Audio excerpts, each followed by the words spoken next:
Welcome back to Photophilic Studio, take 4. And today we're editing this photo here today, and we're gonna go through some of the processes, and I'm gonna try to give you some insight on how I decide to edit the photos, okay, or edit my photos, because I noticed as of lately that I don't edit all my photos the same, so I kind of lean maybe towards something. So I'm gonna try to bring that out in this current edit here today. So first things first, hit D for development tab. Hold on. Okay, let me click select it. D on the development tab. And then we go into the development module. And so from there you get all your icons and stuff like that. Now this was from the We the Creators event, and so I didn't use a color checker, for calibration of colors and stuff like that. So I don't have to worry about going to camera calibration here. But what I will do is I'm gonna start with cropping the image. Okay. Now, if you notice right here that because I'm shooting at an angle to the background. Okay, I'm not shooting straight on to the background. I'm shooting at an angle, like a little to the right. And so you get this sometimes in the image where it looks like the background is at an angle, but it's not. So the first thing I could do one or two things. I'm gonna crop it. So I'm gonna hit R for the ratio aspect selector. And so what I wanna do is I either wanna turn the image, angle it so that this black line at the bottom is straight, or I can crop it out. But let's look at the other identifying features of the image. Okay, so first things first, you got her hands right here.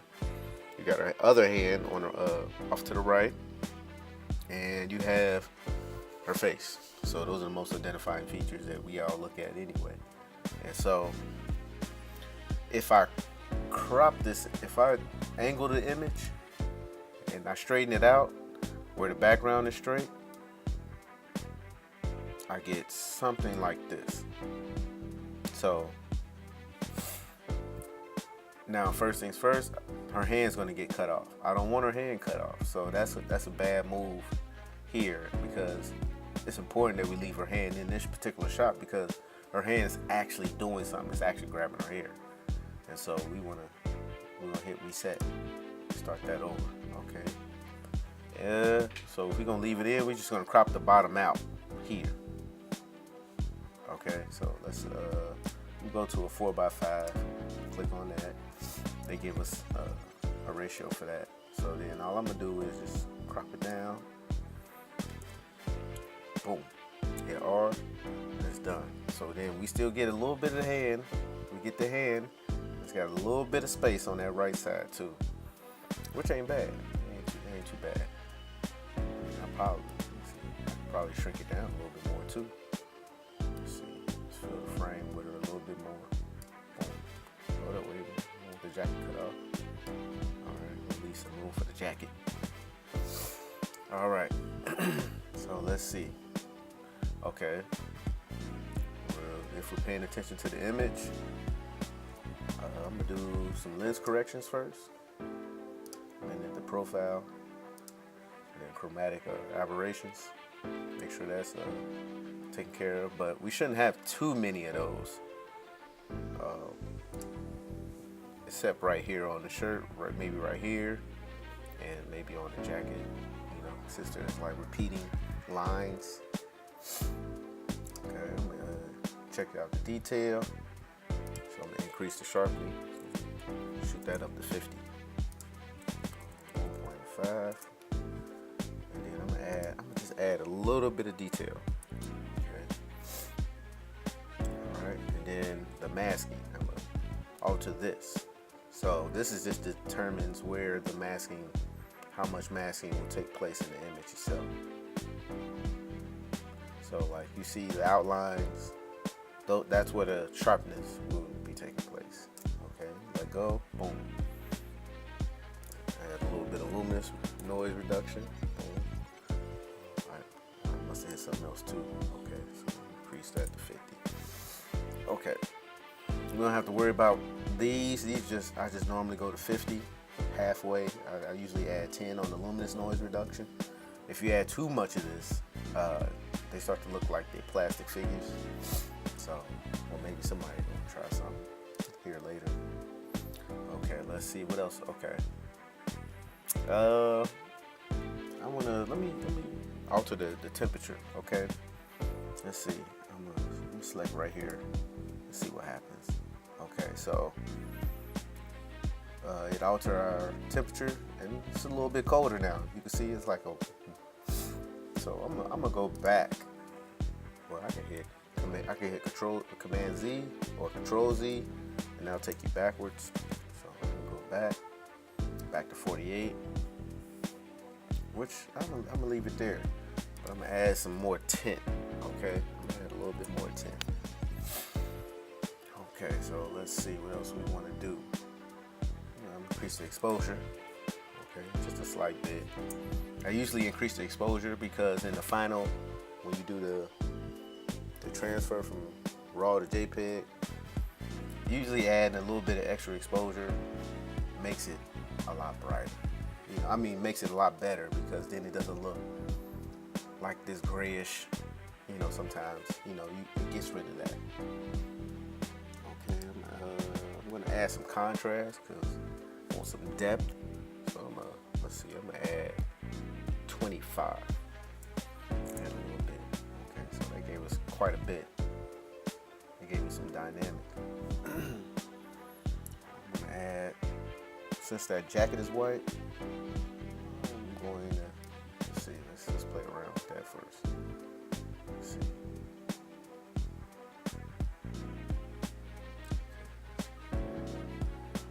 I'm gonna leave it, put it at 10. Just at, I'm put it at 10, just a tad bit up, so white looks white. Okay, so let's see, I'm gonna add some clarity. I guess this is my thing of adding clarity. So I always add like 5 or 10, just to give the image a little bit of, sharpness. Let's see, let's go down to colors. So I'm not particularly, I normally don't adjust these. And so what I'm going to do is I'm going to adjust these, because what I want that yellow to pop a little bit more. So to kind of give it that like vibrant yellow. It's pretty vibrant now, but I want to give it just a little bit more oomph. So here's what I'm going to do. And when you're only doing a little bit, you only need to add 10 or 15, because most of the scales only go to 100. They either go from 0 to 100 or negative 100 to 100. So it's kind of like either or. I can take the yellow out if I wanted to. Let's see. That'd be something. Play with that. Okay, so let's see. I'm gonna brighten this yellow up. Brighten it up to about 15. Let's just move that up to 15. A little bit more. Yeah, that's a nice vibrant yellow right there. Now the tricky thing is when you're editing your photos is to not try to edit the photo or alter the photo as something that you've seen prior to. And if you do that, I want you guys to look a little bit deeper into why you're doing that. Because what happens is that when you edit the photo like another photo or like one you've seen, you become a little bit unsatisfied with the results. And so I want you guys to try to stray from that if you can. All right, because I know that I used to do that myself when I first started photography some years ago, and that was my whole goal, to try to get it to look like this photo I had seen or get a photo that has the, you know, same color, depth, clarity, and stuff like that. But then I realized that I'm trying to do someone else's artwork, not my own artwork. And so if you're going to be an artist, you know, as part of the photography profession, you have to create your own image, you know, and you have to create what you think the image should look like. And then you have to let your style layer on top of that, you know. But if you use someone else's style, you have to figure out what their process is, how they did it, what they do, and how they see. You got to figure out all those things. And that becomes increasingly important if you're trying to use someone else's style versus using your own style. Okay, so let's get back to moving. All right, so let's see. Let's zoom in a little bit. Well, not like that. I ain't gonna do that. So let's zoom back and forth. Let's scroll up. Okay, she got some warts right here, right here, right here. Is that a wart right there? I don't think so. But it's one right here. She got a scar right here, right here. Okay, she got a few bumps on the face. You know, which ain't too bad. Outside of that, I mean, this is a pretty slick photo. So let's zoom all the way out. Okay. I mean, when you do the finished product, you're not going to see most of these things that we're looking at right here, right now. However,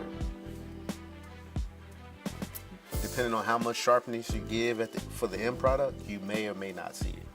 Okay. So I'm going to hit. Let's see. I'm going to go to the spot removal. I'm going to hit Q, and I'm going to zoom in. So you hit space, and you click on your trackpad or your mouse, and it'll zoom you in into that specific area. So let's see. Now watch this. Okay, so the thing about the spot removal, you want to make sure that circle is small as you can, because the smaller the circle, the better it is, refined it is to finding a location for your spot removal. So let's see. Hit Q. Okay. Now it's noticeable here because we're zoomed in, but it's not really noticeable in the actual image. But what you can do is you can click on it again, and you can just rotate to another location, and you can just sit it there, and then what'll happen is when you move it, this circle here will alter the circle, that it'll start to look like these two circles will look the same. So boom. Alright. Okay, so I'm gonna move on to the next spot. Go right here. And sometimes the spot removal is real good about finding a spot, and sometimes it's like a little wacky. I'm not sure exactly why it's a little wacky sometimes, but it can be. Now, like right here in this case, it found a good spot because I guess the texture and color was matching. But shoot, let me move this. I'm gonna move it to right here. Right here. Right there. Okay, that's noticeable. Alright. Let's zoom out. Okay, so let's move in. Space. Whoops. Let's zoom in right here. Okay, so I'm gonna hit Q, back into the spot removal. Boom, click it. Then it gives me a designation. Boom, click hit enter. Once you hit enter, that spot is selected. And then usually, depending on how fast your computer is, you know, you'll see it change a couple seconds. I think she got some glitter on or something. That's why I'm seeing these spots, these little light spots and stuff. Yeah, I'm gonna leave that alone. I'm not gonna touch those. Normally I would though.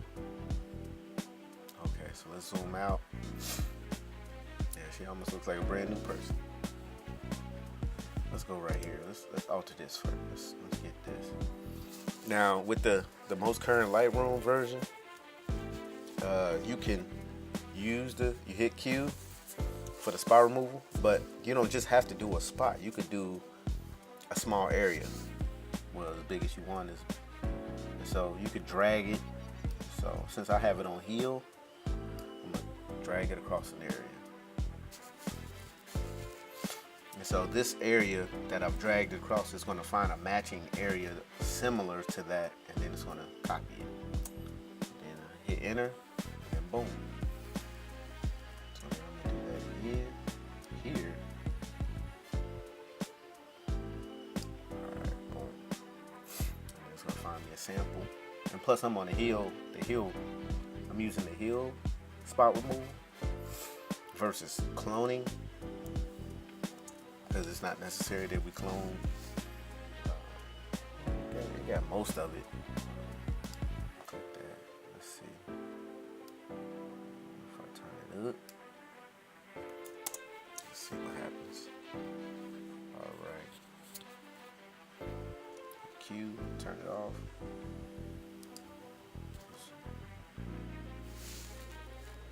It looks like she never had a scar on her elbow. Wonder what she been doing. It's like, nah, quick one. All right. So let's go ahead and move on to the face. Zoom in and let the resolution take place. Okay. Now, a lot of times when I do edits, or before I do the edits, I download the image with a 1:1 ratio. So that way, when I edit that photo, I don't have to keep waiting for it to do that. But since it's outside of a week, it's been a week since I took this photo. The software kicks out the preview, kicks out the 1:1 preview, which is Lightroom.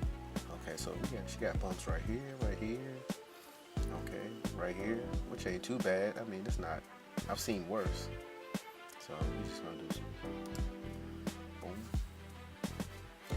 and see. Once you click that spot, it's gonna click it right here. Okay, click that. I'm gonna let it resolve so I can kind of get an idea if that's a decent spot or not. Move it this way. But like I was saying earlier, the smaller your circle is, the better the spot removal. It's gonna find a spot to fit that size.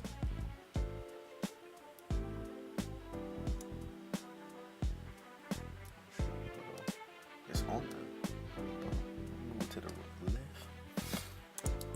Boom. Okay. There we go.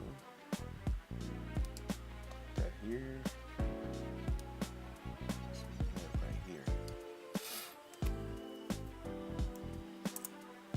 Now I can zoom in a little bit more, but it's gonna become pixelated. So then once you zoom in so far, it becomes hard to see where the bumps and stuff like that are.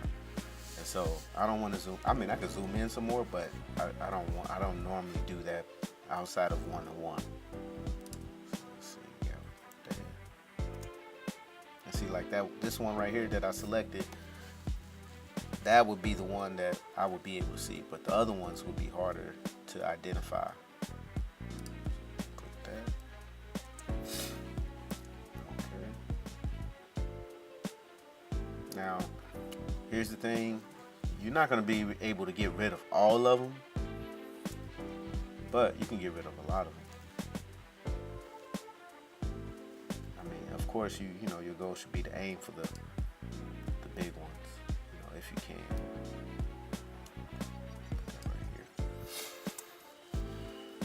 Now, some people when they edit, they do their, first rounds of edits in Lightroom, and then they export out to Photoshop. Here today, I'm not gonna do that. I'm just gonna edit in Lightroom. And most of the time in my position, I don't see a need to edit in Photoshop unless there's something specific I'm trying to do.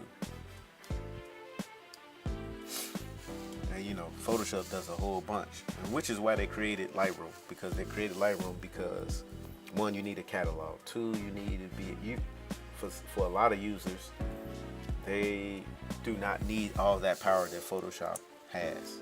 You know, they just want to do some basic edits or to be able to do edits in a streamlining kind of way. So like, that's the perk of Lightroom.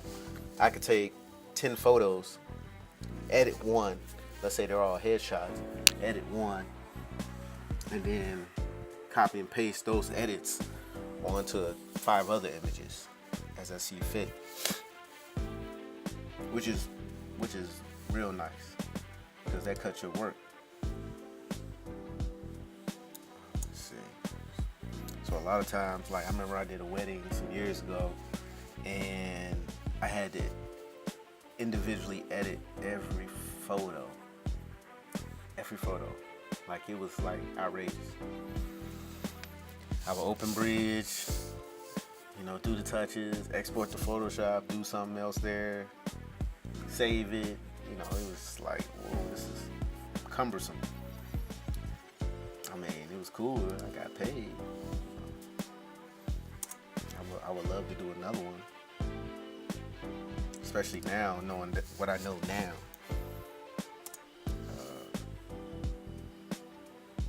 I've done a few others since that time too, since the one I'm speaking of, which was, I want to say 2008. I've done like 3 others since then, but I never shoot them alone though. So it's kind of like, you know, you try to match your style with the person that you got as your second shooter, and you try to go at it like that, or you try to say, hey, I want you to light all these shots the same way. No matter what they do, you know that they've lit the shot a particular way, so that when you come here and edit, boom, you know, you can do a batch, or you can change the temperature, you know, as you see fit. All right, clicking on these, getting them one by one. Also, too, though, you know, if you guys are doing like portrait shoots and model shoots and stuff like that, you know, if you can try to have your makeup artist have their makeup done that like right before the shoot, because I know some people, you know, they wear makeup but they break out as soon as they put the makeup on, or they've been wearing makeup too long, you know. And then on top of that, you know, when you got a makeup artist, she'll know like, hey, you know, you need to wash your face first. You need to put this on first, so that, you know, your makeup will stay on and you won't break out at it, you know. I mean, I've sat and watched, you know, ladies put makeup. I actually sat and watched ladies put makeup on. I've sat and watched a guy put the makeup on. You know, I guess he was nice though. He was cold with it. And so you can be aware of that. Let's see, I'm gonna click right here. Boom. Click them one by one. And now all of these don't necessarily need to be hit.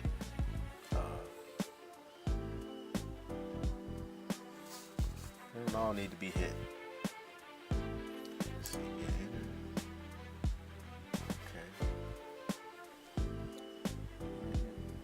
This one, boom. All right.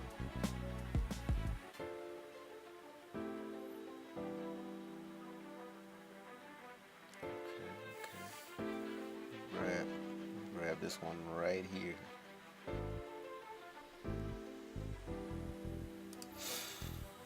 Also, sometimes it gets hard to see the spot that you're trying to, you know, spot remove. Sometimes, especially if it's like small, minute.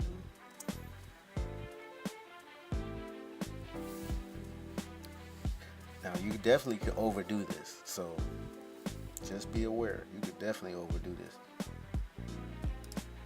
Now some people they'll export this part out into Photoshop and then, as I like to call it, regraph their skin, you know, and then just substitute it all out.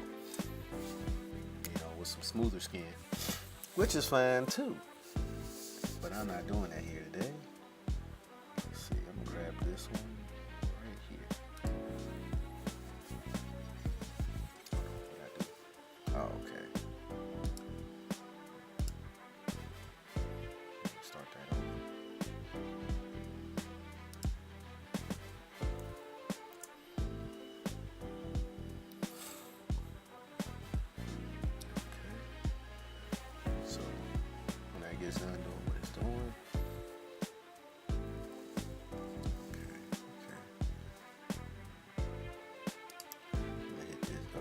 See now, okay, this is the example right here I was telling you about earlier, where it'll pick a like a odd spot. You know, like normally you would pick a spot up here, but it would pick this spot for whatever odd reason. So you just move it to an area where you know, hopefully the texture is pretty cool. So let's close that out. Q to close it. All right, let's zoom out. Let's see what we got.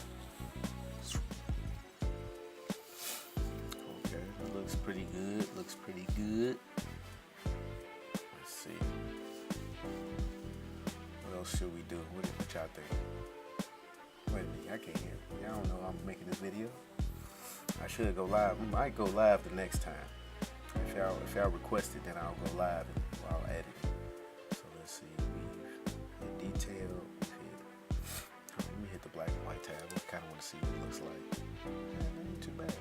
I might have a black and white for y'all. Okay. So yeah, this is cool right here. This is cool right here. Now, actually, you know what? I'm gonna touch up that lip. Touch up the lips. What y'all think? Since it's bright, I'm gonna go with, I'm gonna hit K for adjustment layer. Okay, and then when you hit the adjustment layer, you get that. Okay, so right now it's selected on iris and heads, but I'm gonna just change the exposure. And then let's say you change the exposure and then you adjust one of these, then it'll say it's a custom. You'll just call it a custom. Now you got two types of brushes. You got A and B. My B brush is my auto mask brush, so like for small areas and stuff like that, so I don't mess up. And then my A is my regular. So let's see. Okay. Size. Okay, there we go. So let's go like that.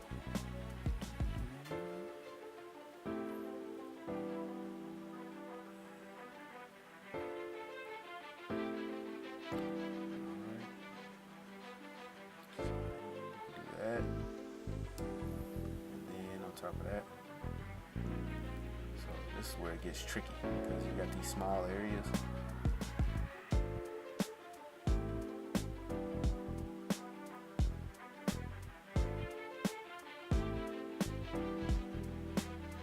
Now I'm using a mouse, but you can use a Wacom tablet, which I do have, but I just didn't think to hook it up.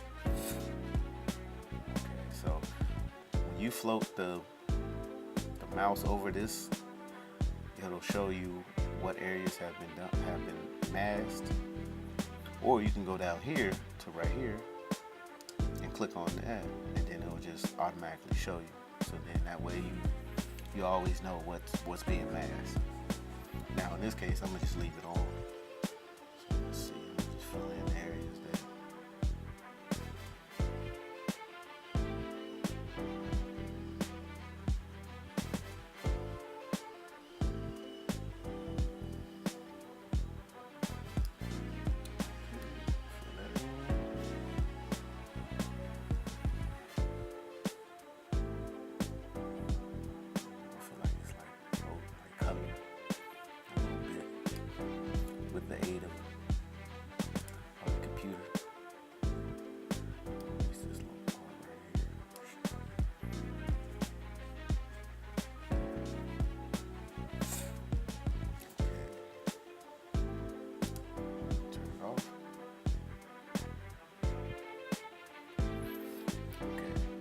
Now it's at +3, plus 0.3.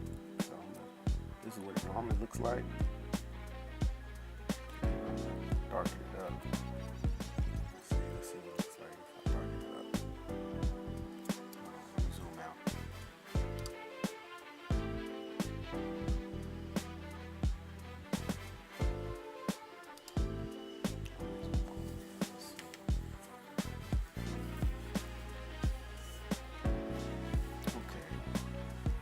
So if I darken it up,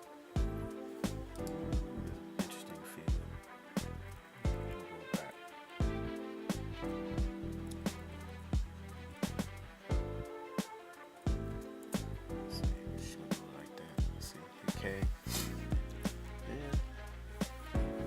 Yeah, I think I'm gonna go with that since it kind of matches that light feel. You know, lipstick was, it was kind of dark, but I think going with a lighter color lipstick that'll give it a nice appeal. It's like it's matched up with with the mood of the yellow, and then she got the white nails and the white jacket. So it's kind of like, okay, it's all kind of like matching up.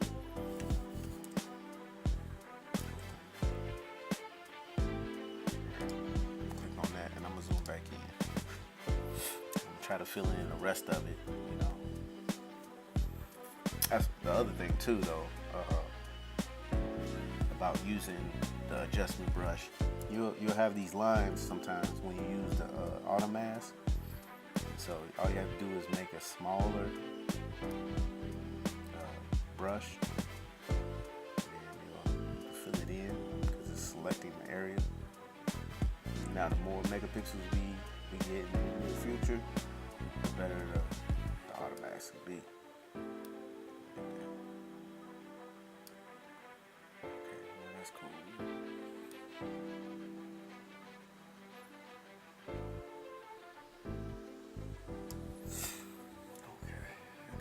Some contrast. I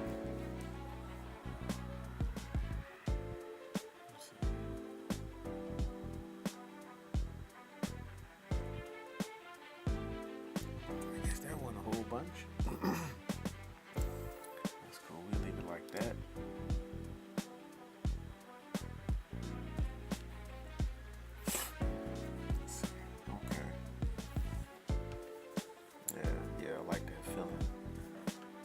There. That's not bad at all. Oh, wait a minute, why are you cut off? Let's go guard.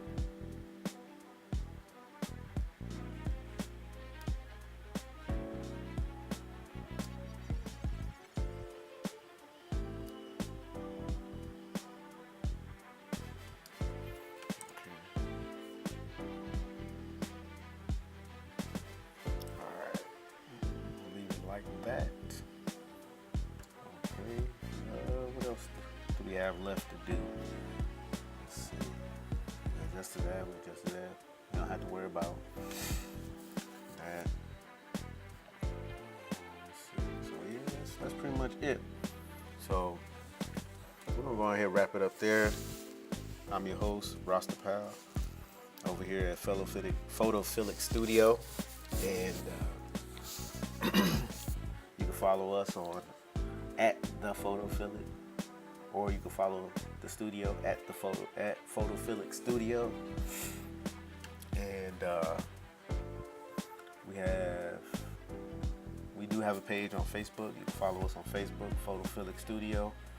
And we're currently working on getting a couple other pages in other locations. I'm on Tumblr and Twitter as well, under the Photophilic. So follow me there if you mess with those two social media sites.